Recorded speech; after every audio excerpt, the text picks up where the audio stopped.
Bismillahirrahmanirrahim. Assalamualaikum warahmatullahi wabarakatuh.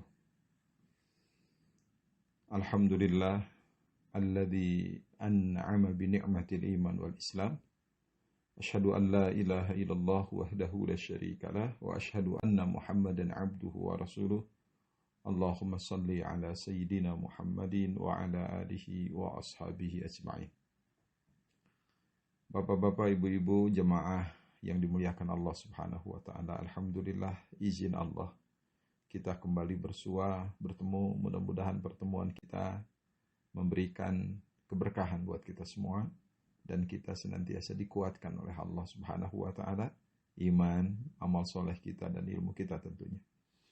Dan mudah-mudahan kita menjadi orang-orang yang istiqomah di jalan Allah, menjadi orang-orang yang terus melakukan ibadah hingga akhir hayat kita, hingga kita menjadi orang-orang yang husnul khatimah. Dan mudah-mudahan kita semua bisa menghindarkan diri dari perbuatan dosa, besar, kecil, terasa atau tidak terasa.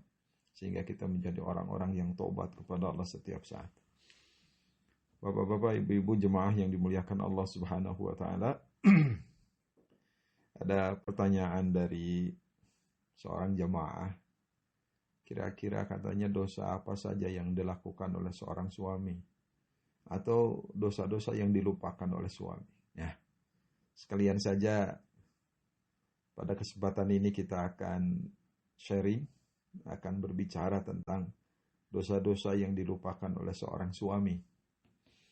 Ya, ini kadang-kadang kita ini bapak-bapak merasa paling hebat, ya, merasa paling oke di depan istrinya. Ya, kita lihat dosa-dosa yang kerap dilakukan oleh suami atau kerap dilupakan oleh suami, kira-kira apa ya? Nah, ini dosa-dosa yang dilupakan oleh suami.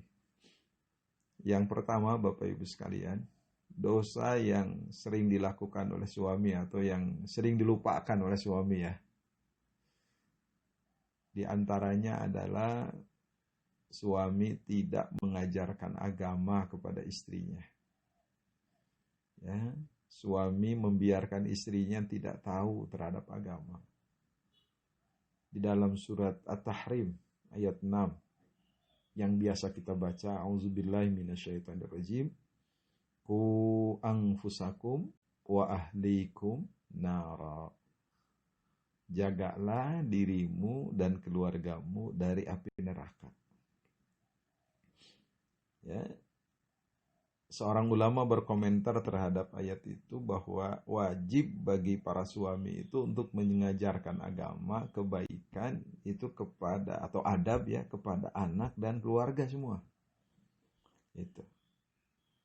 Dan keluarga itu yang paling utama adalah istri kita, salah satunya itu ya, kalau yang sudah menikah itu. Kita ajarkan agama, kita bimbing istri kita di atas pemahaman yang benar.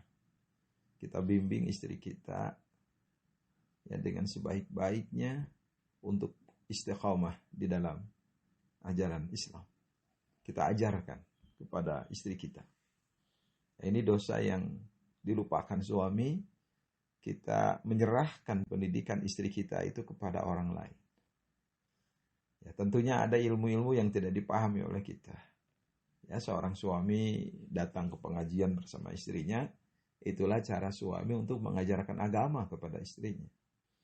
Ya, bisa jadi karena suami keterbatasan ilmu, ya, agama tentunya ini di sini ilmu ini ya sama-samalah belajar. Hanya suami sebagai seorang imam, suami sebagai seorang pemimpin di rumah tangga mengajak istri untuk senantiasa belajar agama, memahami agama dan mengamalkan agama, ajaran-ajaran agama seperti itu.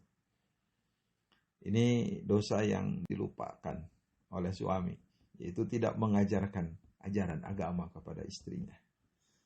Ini bapak-bapak mohon maaf ya. Ini barangkali kita kadang-kadang menganggap enteng. Ada kebutuhan spiritual istri kita yang diabaikan oleh kita. Nah, salah satu kebutuhan spiritual itu adalah terhadap ajaran agama. Ini begitu. Nah, mudah-mudahan kita bisa ya mengajarkan agama kepada istri kita. Karena tugas kita ini membimbing mereka. Jangan sampai kebutuhan-kebutuhan spiritualnya diabaikan oleh kita. Kan manusia itu minimal memiliki 3 kebutuhan ya, kebutuhan spiritual, kebutuhan intelektual, gitu kan, dan kebutuhan finansial. Gitu. Kebutuhan spiritual itu adalah iman. Bagaimana suami membimbing iman istrinya agar imannya terjaga. Tentunya kalau iman terjaga, amal soleh terjaga. Yang kedua, kebutuhan intelektual. Bagaimana seorang suami memberikan ilmu, masukan ilmu kepada istrinya. Ya, nah kalau dia tidak bisa, tentunya dia mengajak istrinya untuk terus menambah ilmu agama dengan sebaik-baiknya. Dan yang ketiga adalah kebutuhan finansial, kebutuhan fisik di sini, keuangan. Nah itu ya, makanya tidak salah kalau seorang kiai dari Garut pernah mengatakan istri itu kan bahasa Sundanya pamajikan, itu kan pamajikan itu singkatan katanya, pamajikan. Pak artinya pakaian, tugas suami ngasih pakaian ke istri. Kalau pakaiannya kurang ya suami ya dosa. Pakaian mak maraban, itu artinya apa? Memberikan makanan kepada istri. Jadi kalau istri kita makannya banyak ya bapak-bapak harus bahagia, berarti banyak pahala ini buat suami. Ya, jimaan artinya itu. Jimaan itu kebutuhan biologis. Ya jangan sampai seorang istri ya biologisnya kurang. Suami harus memberikan itu. Kandangan. Itu dikasih rumah oleh kita istri itu. Nah, kadang-kadang kita konsentrasi di kebutuhan ini saja, kebutuhan finansial, pakaian, maraban, jimaan, kandangan ya. Kita lupa pada kebutuhan istri kita yang bersifat spiritual atau intelektual. Nah, ini yang pertama ini ya, dosa yang sering dilupakan oleh seorang suami adalah tidak mengajarkan agama kepada istri, tidak membimbing istri ya dengan ajaran-ajaran agama. Ya, makanya mudah-mudahan kita semua bapak-bapak ya bisa memberikan kontribusi besar untuk istri kita agar istri kita berada di dalam jalan yang lurus, istiqomah dalam memahami ya dan mengamalkan ajaran-ajaran agama kita. Itu yang pertama. Jadi dosa yang dilupakan oleh seorang suami kepada istrinya, yang pertama itu tidak mengajarkan agama kepada istrinya, sehingga istrinya tidak dibimbing dalam ya dengan ajaran Islam.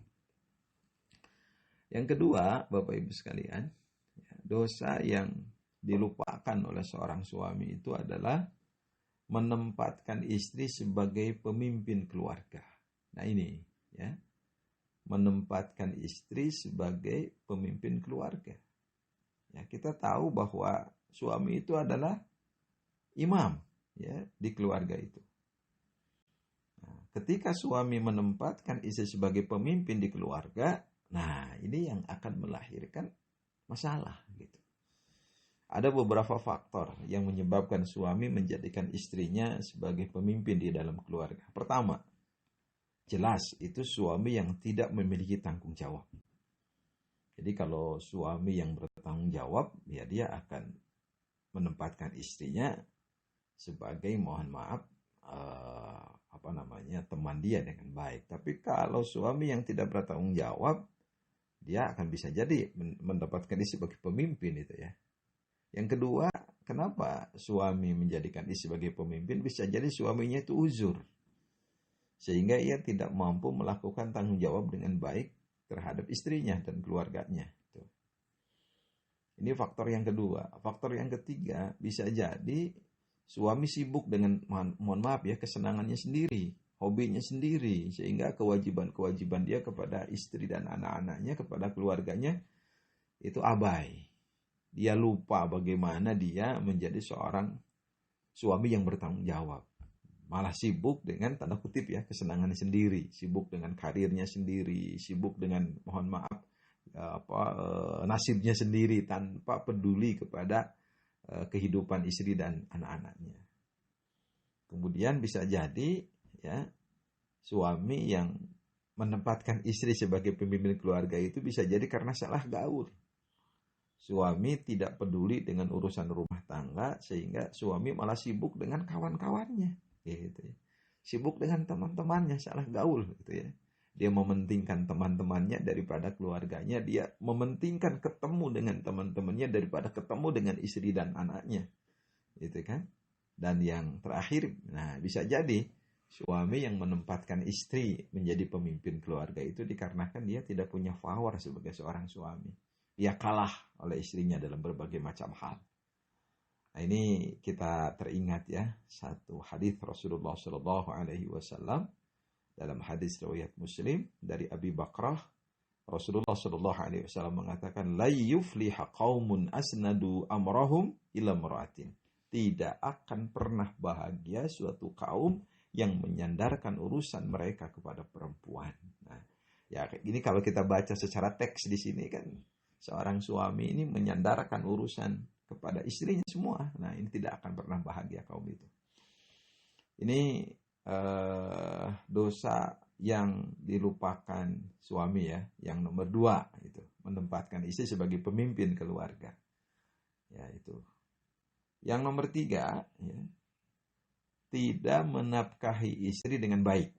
Nah, jadi tidak menafkahi istri dengan baik. Ini nafkah lahir ya. Kalau nafkah tadi agama ya, tadi sudah disebutkan. Ini nafkah lahir. Jadi tidak menafkahi istri dengan baik.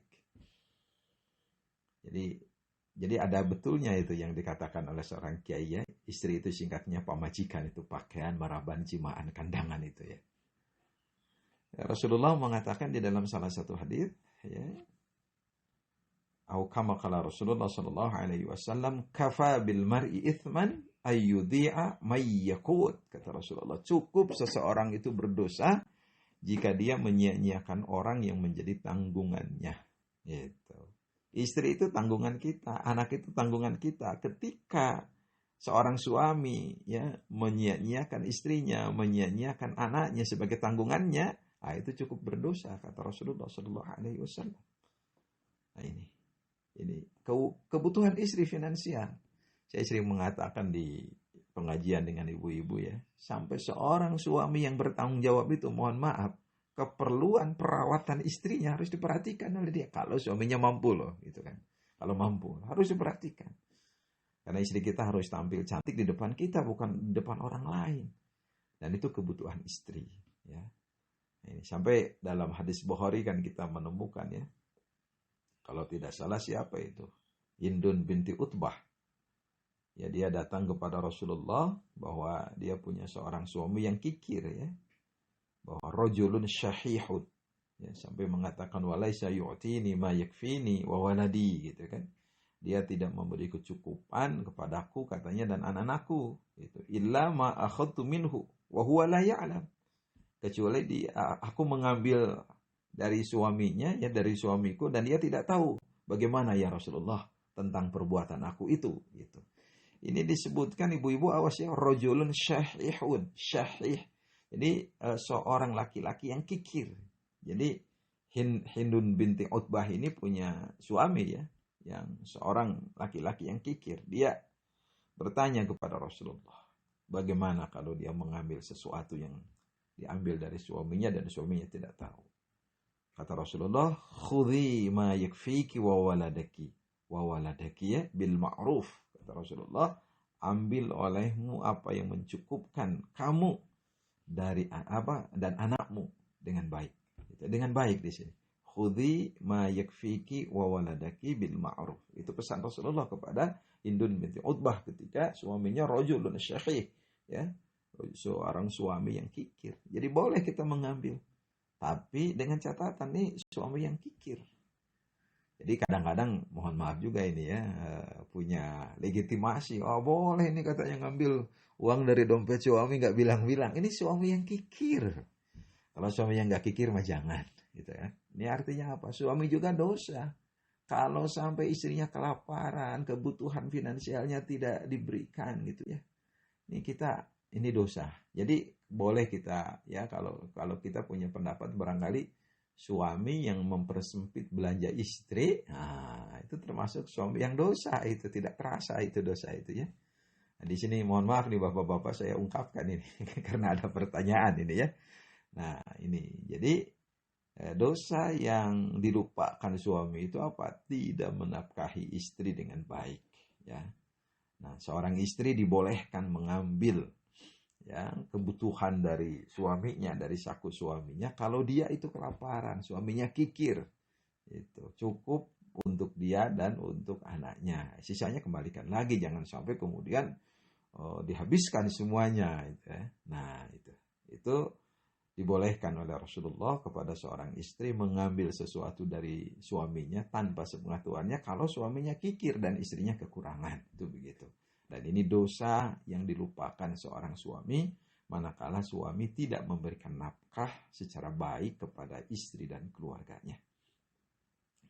Itu jemaah bapak-bapak ibu-ibu yang dimuliakan oleh Allah Subhanahu wa taala. Kemudian selanjutnya, ini dosa yang dilupakan oleh seorang suami kepada istrinya itu adalah mengabaikan kebutuhan seksual istri. Ya. Jadi kebutuhan seksual istri itu diabaikan. Ya. Makanya di dalam hadis Rasulullah Shallallahu Alaihi Wasallam ya mengingatkan kita semua sebagai seorang suami ya. Atau kama qala Rasulullah sallallahu alaihi wasallam, "Idza jama'a ahadukum ahlahu falyasdukuha," kalau tidak salah ya. Apabila salah seorang di antara kalian mencampuri istrinya, gitu ya. Falyasdukuha, hendaklah dia mencampurinya itu dengan benar. Jadi jangan sampai mencampurinya itu asal-asalan, tapi dengan benar.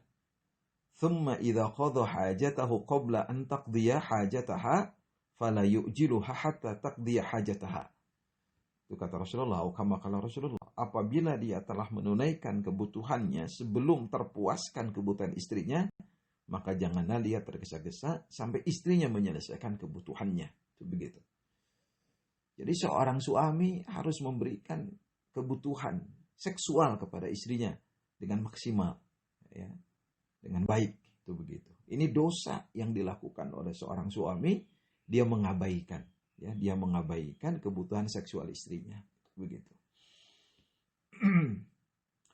Ada beberapa catatan ya yang menyebabkan suami mengabaikan kebutuhan seksual istrinya.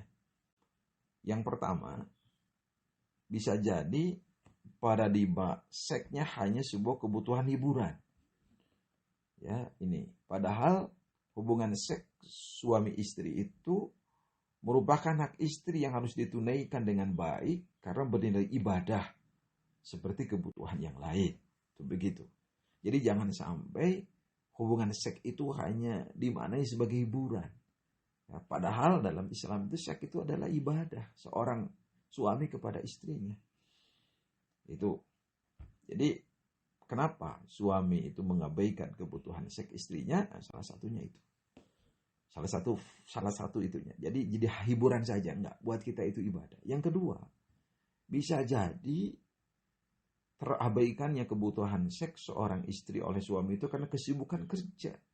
Tenaga suami terkuras dan terfokus terhadap pekerjaan sehingga dia tidak pandai mengatur komunikasi dengan istrinya. Ini bisa jadi begitu ya, bapak-bapak ya. Mohon maaf ini. Kesibukan kerja.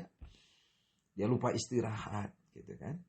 Dan mohon maaf, yang nomor 3, mengapa suami abai terhadap kebutuhan seks istri? Bisa jadi suami egois. Dia hanya mementingkan dirinya sendiri, istrinya hanya sebagai tempat pemuasan seks tanpa memperhatikan sebagai mitra istri itu. Nah ini bapak-bapak, ibu-ibu, jemaah yang dimuliakan Allah Subhanahu wa taala ya. Jadi ini kewajiban kita sebagai seorang suami ya. Semua bapak-bapak ini dosa ya, kita ini yang dilupakan oleh kita kadang-kadang mengabaikan kebutuhan seks istri. Karena istri juga memiliki kebutuhan seks. Ya. Walaupun kita tahu bahwa wanita itu kan ada masa menopause. Menopause itu bukan berarti tidak punya kebutuhan seks. Ya. Hanya berkurang saja, mungkin ini nanti para dokter lah yang bicara ini ya. Nah ini, jadi di antara dosa yang dilupakan oleh suami itu adalah mengabaikan kebutuhan seks istri. Mudah-mudahan Allah Subhanahu wa taala menjadikan rumah tangga kita rumah tangga yang bahagia dan suami senantiasa bisa memberikan kebutuhan ini secara khusus dan baik. Kemudian selanjutnya dosa yang dilupakan oleh seorang suami kepada istrinya itu adalah melakukan jima dalam keadaan haid. Ini dosa besar ini. Haram hukumnya. Yang melakukan hubungan badan dalam kondisi istri sedang haid. Dalam Al-Quran Al-Baqarah sudah disebutkan itu. A'udzubillahi minasyaitonirrajim wa la taqrabuhunna hatta yatahurna. Tidak boleh ya, kita diharamkan mendekati istri kita melakukan hubungan badan dalam keadaan istri itu dalam keadaan haid. Dalam keadaan haid, mens, itu haram hukumnya. Melakukan jima dalam keadaan haid itu dosa yang dilakukan oleh seorang suami. Nah, ini ya istrinya juga ikut dosa. Tapi kalau istrinya sudah melarang itu kan kadang-kadang ya harus ditolak oleh istri itu. Harus berani kita menolaknya ini ya. Nah, suami yang memaksa istri itu melakukan dosa besar, itu begitu ya. Nah, kemudian yang dosa yang dilupakan oleh seorang suami ya, itu terhadap istri itu apa? Bisa jadi menceritakan rahasia ranjang kepada orang lain. Ini tidak boleh seorang suami ya, menceritakan rahasia ranjang kepada orang lain. Di dalam hadis riwayat Muslim ya, dari Abi Sa'id Al-Khudri, Rasulullah Shallallahu Alaihi Wasallam bersabda, Inna min asyarrin nasi indallahi manzilatan yaumal qiyamah. Ya, sesungguhnya manusia yang paling jelek kedudukannya di sisi Allah pada hari kiamat adalah ar-rajul yufdi ila mra'atihi wa tufdi ilaihi thumma yanshuru sirraha. Thumma yanshuru sirraha. Itu begitu ya. Jadi orang yang paling jelek kedudukannya di sisi Allah nanti pada hari kiamat itu adalah laki-laki yang menggauli istrinya, kemudian dia sebarkan rahasia ranjangnya. Itu begitu. Ya, ini dosa besar ini. Menceritakan ranjang itu disebutnya apa? Min asyarri nasi indallahi manzilatan yaumal qiyamah. Ini adalah rahasia, kecuali barangkali untuk kebutuhan-kebutuhan kesehatan gitu kan, konsultasi kepada dokter itu lain ya. Ini kan kadang-kadang jadi obrolan kita itu. Gimana kamu dengan istri? Jangan. Itu adalah rahasia yang tidak boleh diceritakan kepada orang lain, kecuali untuk kebutuhan-kebutuhan konsultasi. Itu begitu. Nah, ini bapak-bapak, ibu-ibu jamaah yang dimuliakan oleh Allah Subhanahu wa taala, ini dosa ya, di antara dosa yang dilupakan oleh seorang suami. Dan mohon maaf, ini menceritakan rahasia ranjang kepada orang lain, ini hati-hati. Jangan sampai seorang istri juga begitu. Ini konsen kita hari ini, bagaimana kita mencegah ya diri kita untuk tidak melakukan dosa. Gitu. Suami jangan menceritakan rahasia ranjang kepada orang lain. Itu begitu. Kemudian selanjutnya Bapak Ibu sekalian, dosa yang dilupakan oleh seorang suami itu apa? Menjelek-jelekan istri. Nah, ini ya, menjelek-jelekan istri. Tentunya walaupun istri kita jelek, nggak boleh dijelek-jelekan. Ini maksudnya di sini menjelek-jelekan perangai. Istri itu kekurangannya harus ditutupi oleh suami, bukan untuk dijelek-jelekan istri itu kepada siapapun. Rasulullah Shallallahu Alaihi Wasallam mengingatkan kita, la yafruq mu'minun mu'minatan in kariha minha khuluqan radiya minha akhar.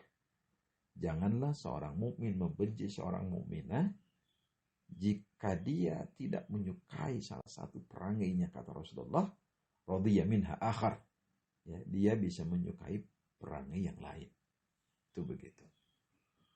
Ya, kita sebagai suami dilarang untuk menjelek-jelekan istri. Justru kekurangan istri harus ditutupi oleh kita. Ya, ada masanya kita dalam rumah tangga ini ada tidak enaknya bersama pasangan kita. Tapi jangan sampai kita menjelek-jelekan istri kita. Ya, sebab siapapun dia adalah ibu dari anak-anak kita. Kalau ada yang jelek, kata Rasulullah, kita tidak boleh membencinya. Masih ada perangai yang lain yang membuat kita bahagia bersama istri kita. Ketika kita konsultasi pun untuk urusan rumah tangga, jangan menjelek-jelekan istri kita. Kita ceritakan kekurangannya dan itu akan jadi solusi. Bukan dengan menjelek-jelekan istri kita. Dosa yang dilupakan oleh seorang suami itu, kadang-kadang kita menjelek-jelekan istri kita, membukakan kekurangan istri kita. Ya, kita berlindung kepada Allah Subhanahu wa Ta'ala. Mudah-mudahan kita bisa menjaga aib pasangan kita masing-masing. Ini bapak-bapak, ibu-ibu, jemaah yang dimuliakan Allah, dosa yang dilupakan seorang suami, salah satunya itu menjelek-jelekan istri. Justru sebaliknya, kekurangannya harus ditutup oleh kita. Jangan sampai aibnya bisa dilihat oleh orang lain. Jangan sampai aibnya terbuka. Jangan sampai kekurangannya dilihat oleh orang lain. Justru suamilah yang harus menutup kekurangan istrinya. Itu begitu, bapak-bapak, ibu-ibu, jemaah yang dimuliakan oleh Allah Subhanahu wa Ta'ala. Kemudian, ya, dosa yang dilupakan suami selanjutnya itu adalah bersikap kasar kepada istri. Nah, ini ya, wanita itu sekasar-kasarnya wanita itu lembut gitu ya. Ini Rasulullah Shallallahu Alaihi Wasallam mengingatkan kita dalam salah satu sabdanya, au kama qala Rasulullah Sallallahu Alaihi Wasallam, istausu bin nisa, hendaklah kalian menasihati wanita dengan baik. Fa innal mar'ata khuliqat min dila. Wanita itu diciptakan dari tulang rusuk yang paling bengkok. Wa inna a'waj syai' fid dila a'la. Dan tulang rusuk yang paling bengkok itu adanya di tempat yang paling atas. Fa in dahabta tuqimuhu kasartah. Kata Rasulullah, jika engkau memaksakan meluruskannya, engkau sama dengan mematahkannya. Wa in taraktahu lam yajal a'waj. Tapi kalau engkau membiarkannya, dia akan bengkok selalu. Wastausu binisa'i khaira. Maka hendaklah kalian memberikan nasihat kepada wanita dengan sebaik-baiknya. Nah, ini menjadi perhatian buat kita. Hindari kata-kata kasar, sikap kasar kepada istri kita. Karena ini adalah dosa. Ya, lembut hati perempuan, ya, kelembutan, bersikap dengan lembut kepada istri kita. Ya, mohon maaf nih kalau kita memang seorang suami yang tidak romantis, bukan harus kasar ya, gitu kan. Ya, kelembutan itu kadang-kadang identik dengan romantisme. Menurut kita enggak ya. Bahwa sikap lembut, itu kata-kata bijak kepada istri itu akan memberikan nuansa indah ya dalam rumah tangga. Ya, kadang-kadang kita lupa ini. Semua kita, bapak-bapak, sebagai seorang suami, kadang-kadang kita, karena merasa kita sebagai seorang pemimpin, merasa kita punya otoritas di rumah, kadang-kadang kita bersikap otoriter. Nah, mudah-mudahan kita bisa menghindarinya ya. Bersikap kasar.